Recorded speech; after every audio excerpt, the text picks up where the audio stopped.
ধানুয়াঘাটা হাটের মানুষ আসলে খুবই সরল সোজা। এখানকার মানুষ প্রধানত তাদের পেশা কৃষি, বিশেষ করে পেঁয়াজ, রসুন, ধান, গম, যব, ভুট্টা এই আবাদগুলোই তারা বেশি করে। এরপরে সবজি আবাদ করে থাকে। এই যে এখানে তারা ধান বিক্রয় করেছে, গম বিক্রয় করেছে, পেঁয়াজ, রসুন বিক্রয় করেছে। এই ধানুয়াঘাটা হাট প্রতি মঙ্গলবার এবং শুক্রবার বসে।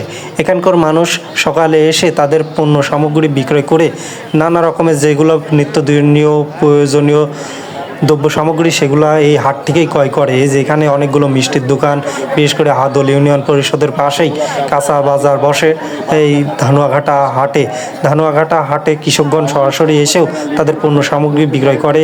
এখানে অনেকগুলো মিষ্টির দোকান এবং ফল ফুলের দোকান আরও রয়েছে। কাঁচা বাজার, এখান থেকেই সরাসরি কৃষকগণ তাদের প্রয়োজনীয় কাঁচা বাজার ক্রয় করে থাকে হাটে।